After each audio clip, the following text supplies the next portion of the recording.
Hey friends, it's Rabbi Jenny Solomon here in my office at Beth Meyer Synagogue in Raleigh, North Carolina, here with a mincha moment.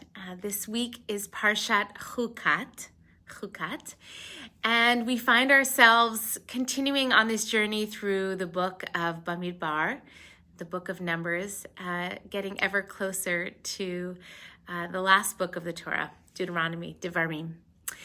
In any case, this week's Torah portion is filled with all kinds of drama and interesting ritual, including this sort of red cow ritual that enables us to deal with issues of spiritual impurity when we've had contact with a person who has died.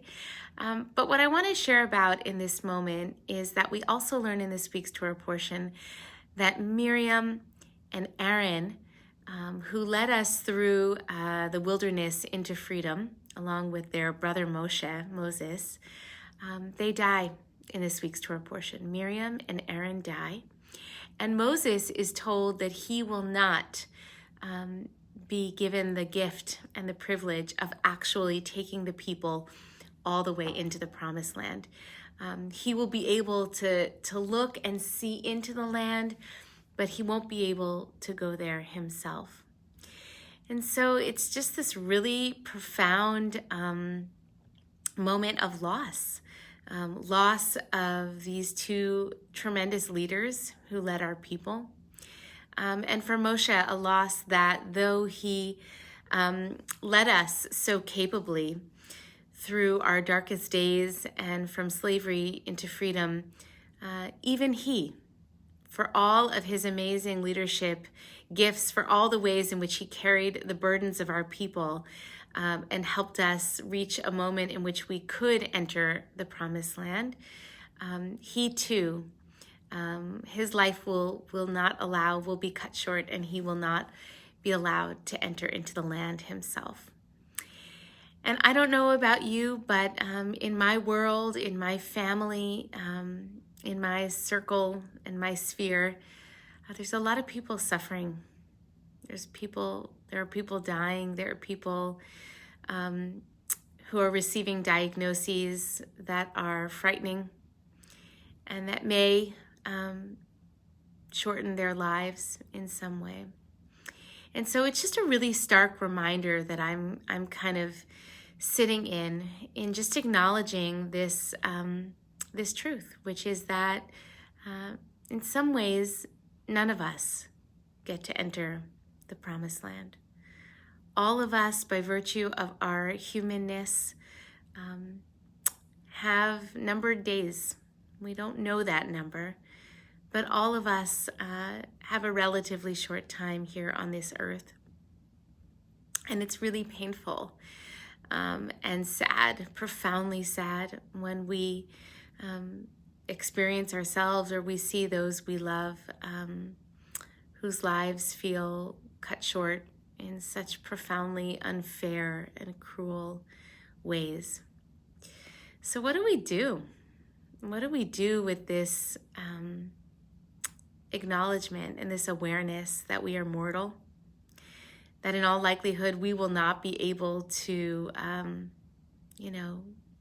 carry the ball into the end zone, at least not in all ways in our lives.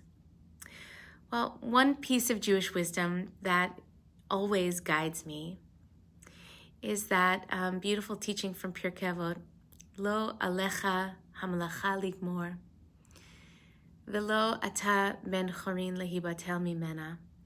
That it's not upon you to complete the work, to finish the work, but neither are you free to desist from it.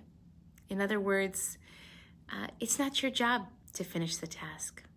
It's not your job to enter the promised land, whatever that means in your life, whatever the promised lands are in your life.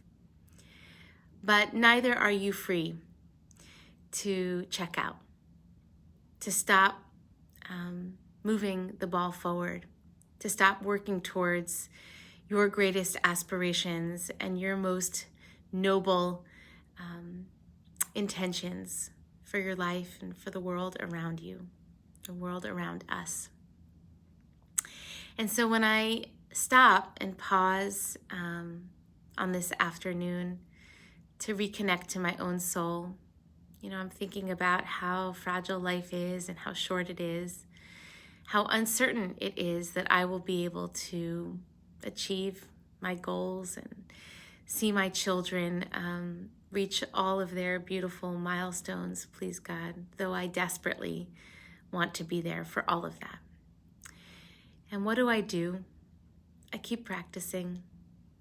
I keep moving one foot in front of the other in the directions that are most meaningful, the ones that most deeply reflect my soul's purpose. And I walk humbly, knowing that this life is not promised, but my mission, my purpose is to keep going, one day at a time, doing what I can, contributing in the ways that I can, practicing my spiritual practice in the ways that I can, and trusting that my life, and in this brief time here on planet Earth, in this brief blip of a moment in the wide expanse of my country, my people, my tribe, my community, my family, my inner circle, that my life is meaningful to others, that it is a gift to others, and that if all of us continue to push forward in the ways that we can, each one of us, each day, we're doing our work.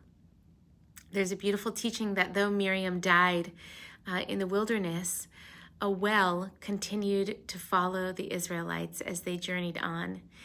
And that well nourished the people even in her absence. And so I'd like to think that all of us have an obligation to leave behind us a well, whatever that well is, but a well that can nourish others, that can support others, that can inspire others, even when we're gone.